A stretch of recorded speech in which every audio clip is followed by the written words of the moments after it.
कभी भी इस चीज के लिए सपोर्ट नहीं किया और उसकी शादी नीरव से हो गई। नीरव रजनी को बहुत प्यार करता था, पर रजनी हमेशा चुपचाप ही रहती। वो इस शादी से खुश नहीं थी। वो ये शादी नहीं करना चाहती थी। उसे तो हमेशा से पेंटर जो बनना था। अपने इस सपने को वो नहीं पूरा कर पाई, इसलिए वो हमेशा उदास रहती थी। रजनी, बहुत ही बढ़िया फिल्म लगी है, कल देखने चले? नहीं जी, कल मुझे बहुत काम है, मैं नहीं जा पाऊंगी। अच्छा तो कोई बात नहीं, संडे को चलते हैं। देखिए, मुझे फिल्म देखना पसंद नहीं है। आपको जाना है तो चले जाइए। नीरव को मना करके रजनी वहां से चली जाती है और अपने बैग को खोलकर उसमें बंद पड़े ब्रश और कलर्स को देखकर रोने लगती है। रजनी, चलो ना कहीं बाहर खाने चलते हैं, कुछ तुम्हारी पसंद का। जी, मुझे नहीं जाना, मेरी तबीयत ठीक नहीं है। रजनी वहां से चली जाती है। नीरव को समझ नहीं आता कि रजनी उससे इतना दूर क्यों रहती है। वो जब भी उसके साथ वक्त बिताना चाहता है, रजनी कोई ना कोई बहाना बना देती है। एक दिन घर पर कोई नहीं था।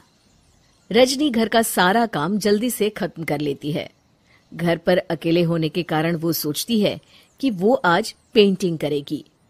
वो अपने कमरे में जाकर पेंट ब्रशेस और कलर्स निकालकर जैसे ही कलर मिक्स कर रही होती है कि दरवाजे पर बेल बज जाती है। अब कौन आ गया इस वक्त? इतनी मुश्किल से तो मुझे पेंट करने का मौका मिला है।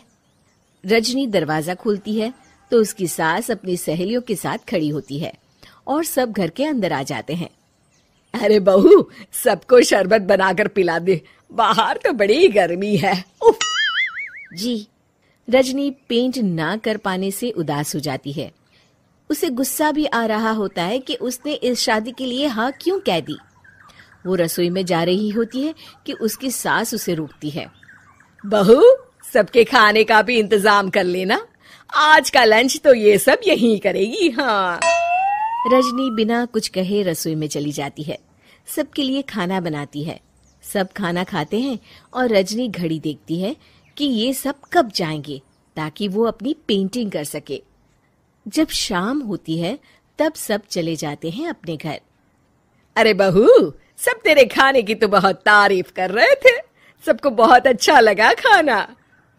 आपको मुझे सुबह बताना चाहिए था ना कि आपकी सहेलियां आ रही हैं। पता भी है कितना वक्त लगा सारा खाना बनाने में। अरे बहू, तू ऐसे कैसे बात कर रही है मुझसे? तो और कैसे बात करूं? मैं इस घर की कोई नौकरानी नहीं हूं कि इतना काम करूंगी।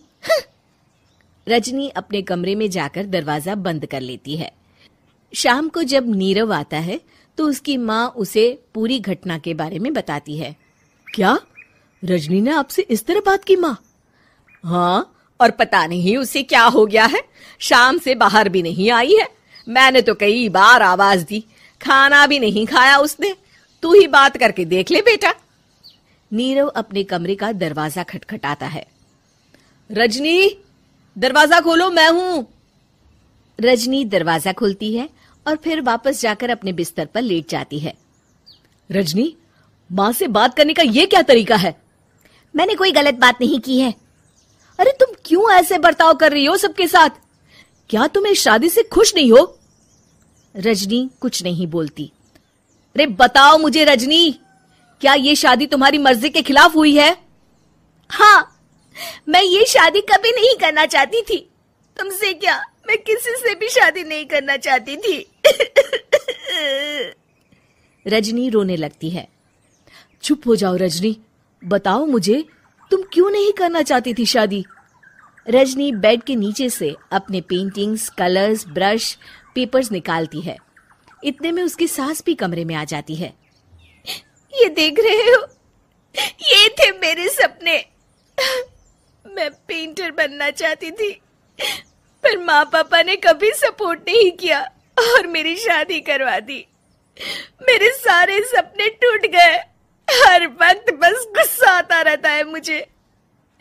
मैं जानती हूँ कि आप लोगों की इसमें कोई गलती नहीं है, पर मैं क्या करूँ, मुझे समझ में नहीं आता।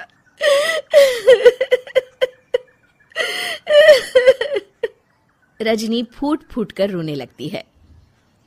मुझे माफ कर दीजिए। आप दोनों के साथ मैं बहुत बुरा बर्ताव कर रही हूँ। अरे रजनी बेटा, चुप हो जाओ तुम। नीरव पानी लेकर आता है। ये लो पानी पियो और शांत हो जाओ।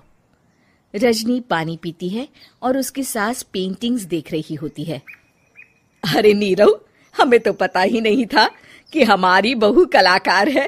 अरे कितनी अच्छी पेंटिंग्स बनाई है, देखो तो। ये वाली तो मैं अपने कमरे में ले जाऊंगी। आपको ये पेंटिंग्स अच्छी लगी?